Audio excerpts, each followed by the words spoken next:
Hi, everybody. Thanks for joining us. This is Kathy Canham from C-Hop, and this is our Keep Growing podcast, and we appreciate you being here and listening. Today, we are going to talk about ultra-processed foods, and I will let my guests introduce themselves. I'm Stacy Sattovia. I'm a faculty member in internal medicine. I'm a hospitalist. I do continuing professional development work, both with the Office of Continuing Professional Development and C-Hop, and I'm our Director of Culinary Medicine. And I'm Nicole Swartz. I am the chef of Culinary Medicine. I have been a chef for 20 years now. I've 14 years in Chicago as a pastry chef, and then most recently I taught high school culinary arts to junior and senior students. Awesome. So like I said, we're going to talk about ultra-processed foods, which is, I will admit, a phrase I'd never heard until you mentioned it. And then you got me on that book, Ultra-Processed People. She bought one for me too, yeah. It was life-changing. Unfortunately, I slipped out of the boundaries just a little bit, and maybe I need to read it again. I don't know. That might help. I recognize when I'm eating crap. Crap seems to be the word we're going to go with, because we used it in our other podcast. And I realize I'm just putting junk in my body, and yet I'm very aware of those addictive properties that it has. Mm-hmm. People joke about it's got crack in it or whatever. I say that a lot, and then I think it's kind of comical because I've never had crack. So how would I really know how addictive crack is? But that's what I hear. Well, that's what I hear from all my friends that do crack on the streets. On the streets. I'm gonna the streets. I'm gonna pull us away from Kathy's Talking crack about crack, conversation. So the book that Kathy just referenced is a fantastic book that came out in 2024 by Chris Van Tulleken, titled "Ultra-Processed People: Why We Can't Stop Eating Food That Isn't Food." And Chris Van Tulleken is a British infectious disease physician, well respected in the peer-reviewed literature, and he also is a bit of a BBC personality. But he wrote this book about ultra-processed foods because he did basically, he ate almost all ultra-processed food for some period of time and was part of a research protocol where they were looking to see what it did to his body. But what he described was the history of ultra-processed foods, how our food system became what it is today, and some of the health impacts of ultra-processed foods. But I think his definition of ultra-processed foods is pretty cool, so I'm going to share that with you. He says it's not food. It's an industrially produced edible substance. Well, like in the book, he talked about his daughter's ice cream that on that hot day, it didn't melt. It stayed some sort of, gelatinous goop thing, and that's not food. That's not food. Frozen food should melt. Yeah, I mean, if you make homemade ice cream, it melts back to liquid. Yeah, pretty quickly. Like the French fries at McDonald's. Yeah, that experiment. You could find them in your car a year later and still. Anyway, yeah. So ultra-processed foods are an issue in our current food system. So I joke with our students that, we're just opportunistic animals like all the other animals in the world, and we're going to eat what's available to us. And in the grocery store right now, about 70% of all the calories or all the potential energy available in the grocery store is an ultra-processed food, essentially. And so Americans and UK residents actually consume the highest amounts of ultra-processed foods. Americans are winning. We consume almost 60 to 70% of all of the food in our day is ultra-processed foods. Wow. Yeah, it's impressive. I mean, I don't know why I'm not shocked, to be honest. No. Yeah. I don't know why I said wow. It's sad, unfortunately, but they are so much more convenient. I don't want to take us in a different direction than you maybe wanted us to go in, but it is so convenient. Mm-hmm. I feel like I'm in a very, very fortunate and probably small percentage of people that can buy whatever I want. Yeah. Food-wise. so many people can't. And I don't know, I almost feel like that might be a whole other podcast for us to talk about. You and I touched on it already in the one about eating healthy on a budget. And you were rather adamant about that you can eat healthy on a budget. But yeah. I don't know, I think I need more convincing on that because there have been a few studies here recently that have shown that ultra-processed food is less expensive than buying what we think of as fresh and healthy foods. There's a misconception that fresh foods are healthier than canned or frozen, and that's not true. They're all equally healthy. But it can be more expensive to eat healthy foods. And not just from a money standpoint, but also from kind of a risk standpoint. So somebody sent me a picture recently, and it was a picture of 5 hands holding 5 different blueberries, and then 5 hands holding 5 crackers, and they were all the same cracker. So blueberry and crackers. And beneath the blueberries were a description of how those blueberries tasted. Sweet, sour, mushy, they all had a different description. And the description of the crackers was cracker, cracker, cracker, cracker. It was very consistent. And so one of the things that happens that we don't have much of a tolerance for anymore because of the way our food system is we really like consistency. And sometimes fresh and healthy foods, or just healthy foods in general, or foods that we make, are less consistent. You can make the same recipe 4 or 5 times, and it might taste different every time. But if I go to McDonald's drive-thru and I get a cheeseburger, it tastes the same every single time. And if you're feeding a bunch of people and you're not sure how they're going to react to what you're making, and it tastes different every time, that can be sort of risky and expensive, right? If they don't eat it because it didn't taste like last time. Whereas if you could spend a couple bucks and do McDonald's every time, they're going to eat it because it tastes like it did last time. So that's so it's convenient. It's always there. It lasts a long time. It's often very shelf stable. And there's just this consistency that we've come to expect from food that doesn't exist when food is sort of fresh and prepared by us, even. And for a costing standpoint, I do know, like, we cost out the recipes that we use in culinary medicine. It's to feed a 6-serving recipe that is plant-based will cost roughly $1 to $2 per person. But I think a lot of the problem lies in when you're just one person. So I know when I was single and it was just me, no kids, no anyone, it was easier for me as a single person to go and get the prepared food. As opposed to now that I have a family, it's cheaper for me to make that meal and than it is to buy a prepared meal for 4 people or 5 people. So I think a lot of it also has to do with our determination to do it, our drive to actually cook. We are busy. We're busy parents. We're busy people. And it's just sometimes easier to go through the drive-thru or buy that frozen pizza than it is to go home and make something. But for me, I have to mindfully eat. I have to know that pizza is not even a food category. It's just a bunch of crap in a box.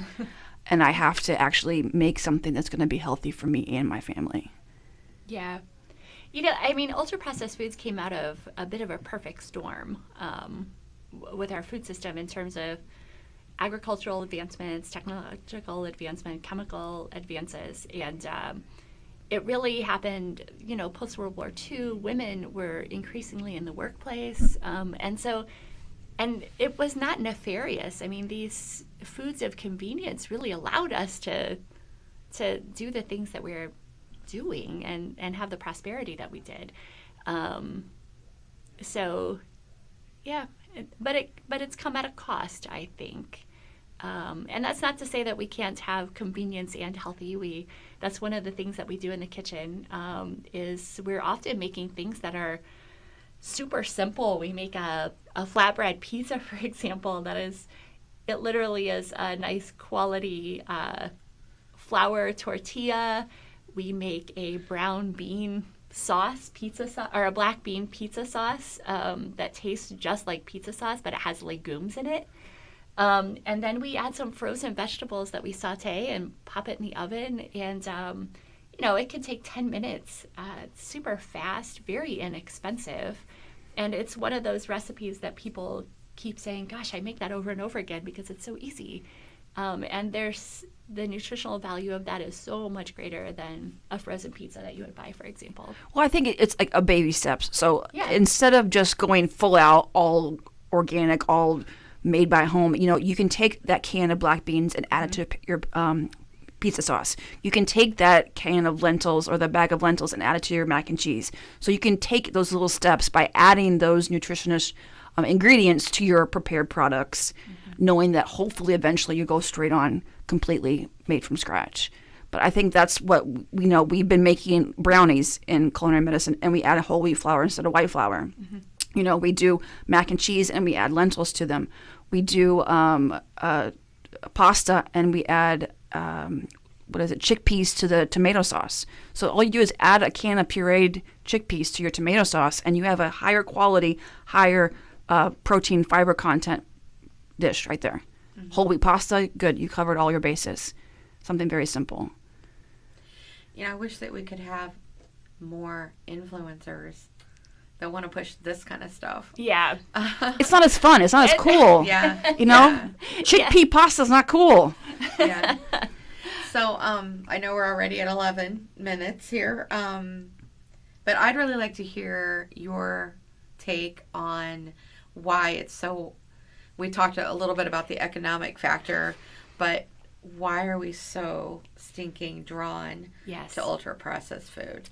Why can I eat so many Pop-Tarts, but legumes, because they taste good. The Pop-Tarts taste good. Talk about the taste good. They taste good. They taste good, and we love things that taste good. So the literature would suggest a couple of things. One is that most ultra-processed foods are lacking fiber. So they don't have, a lot of them are made with carbohydrate. They're made with plants. But that plant has been just absolutely pulverized into an extradate is what it's called, that can be extruded into any possible shape. And so, that it's corn, it's soy, it's wheat, but all of the really good nutritional value of those plants has been taken away, and then what's left is really the simple carbohydrate that's then been exceedingly processed, and then shaped into a Dorito or a Fruit Loop, which are essentially the same thing, just with different flavorings. And so when you take away that fiber, you do a couple of things. One is that your body really relies on fiber to feel full. And so if you're eating a lot of ultra-processed foods that have no fiber, then you miss one of those cues that tells you you're full. The other thing, too, is without the fiber, companies that manufacture these foods are able to just super saturate them with flavor. Particularly sugar, salt, and seasonings, because there isn't fiber to sort of dilute that flavor. And so we get this super saturation of flavor. And that seems to do all kinds of interesting things to our brains and our gut that maybe reinforce quick eating, fast eating. A lot of these foods, Dr. Van Toleken describes them as pre-digested. So you can eat them very quickly. I joke in the kitchen, if you put a Fruit Loop in your mouth, 10 seconds later, that Fruit Loop is gone. If you put a carrot in your mouth, 10 seconds later, that carrot is still there.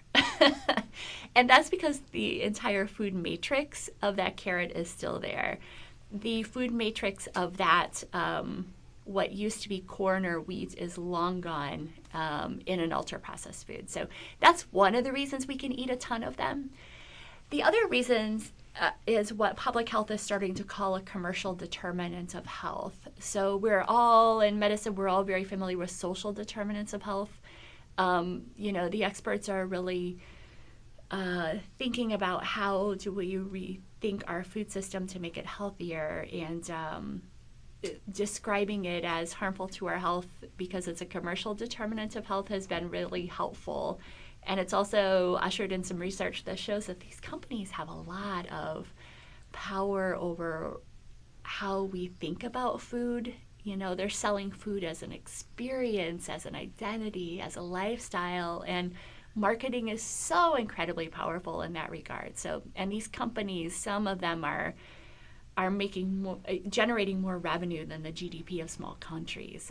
It's pretty impressive. So there are a couple of reasons why you open a bag of Doritos or open get a large fry from McDonald's and you can't stop eating it. Those are a few of the factors sort of behind the scenes, sort of behind that initial, oh, yum, I like this. There are some big forces at play, both from a ingredient standpoint and a marketing standpoint. So those are two of the biggest drivers. Mm-hmm. I think it's all about balance. You know, Yeah. you can still have those ultra processed foods every now and then, you know, but throw in some things you make yourself. Throw in some nuts and seeds. Have your snacks be healthy. Yeah. You don't have to give it up. I will not give up Friday night pizza night at our house. I don't care what happens to me. I will never give it up. Yep. So that I know that I had that Friday night pizza. The rest of the week, I have to, you know, make sure I eat healthier. So I can have the pizza. So I can have the pizza on Friday night. Yeah, yeah. Well, actually, something I never thought about was you mentioned mac and cheese, so you still have the same thing, but you can add more. Oh, yeah. Now, I tend Yeah. to forget that you can still have it, but maybe add something more nutritious Yeah. to it. Add broccoli. Yeah. You know, yeah. I swap out the, you know, whole wheat noodles for regular pasta noodles. Add your can of beans in there. You know, add some vegetables in there. It's not about taking it away. It's about, you know, just kind of making it better. Mm-hmm. So basically, I could spread black beans over my strawberry Pop-Tart. There you go. and Yeah. Dip it. That would do it. Dip it. Yeah. I could Yeah. dip it in that Chocolate hummus. chocolate hummus There that you go. made. Chocolate Oh, hummus. There you yeah. There you go. That might be a Definitely. good spot to end. I love it. You know, when I was thinking inside of my head with ChatGPT's help, I thought of, or I saw something on here about trying to go a week without ultra processed food, and I'm taking that challenge. Doggone it! Do it. Because you know, I kind of got away from it. I want to Yeah. get back to it. So I urge our listener, hopefully plural with an S on the end, maybe try that, because when I did live that way for a while, gosh, it's like inflammation and just Yeah, you just you feel better. Feel better. Well- You don't. The scale doesn't even have to move. You have Our- more energy and everything. Our bodies need nutrition. They need good nutrition, not just food, not just calories. We actually need nutritious things. And you know, there have been some really fantastic studies in the psychiatry literature where they see, you know, depression improve with a dietary pattern that looks more like the Mediterranean dietary pattern or the healthy human dietary pattern versus, you know, our primarily ultra-processed foods. People just feel better. Even if they don't lose weight, they just feel better. So, yeah, our bodies actually need real food, shockingly. For me, once I stopped eating so much of it, it tastes different now. So Yeah. like when I go Yes. back to eating those things that are really processed, have a lot of sugar, lots of salt, it doesn't taste the same. So I don't want it like I used to want it because it tastes too seasoned. It tastes too sweet. And, you know, as a Yeah. pastry chef, I never thought anything would taste too sweet. But now things taste too that. sweet to me because I have, you know, kind of cut those ties and stopped that crack addiction. It's really changed the way food actually tastes now. And she's wearing legume t-shirts now. I am, yes. I know. I'm loving it. I'm loving it. All right, you guys ready to wrap up? Yes. Yep. Okay. Well, thank you so much for listening. I'm resisting the urge to say like and comment and subscribe, but Please do. Please do. we want you to, so you know when these come out. Whoever's in charge of these podcasts is hoping to start getting this out on a more regular basis. That person would be me, but I'm getting there. So we really appreciate you listening. Hope you got something out of it. Thank you.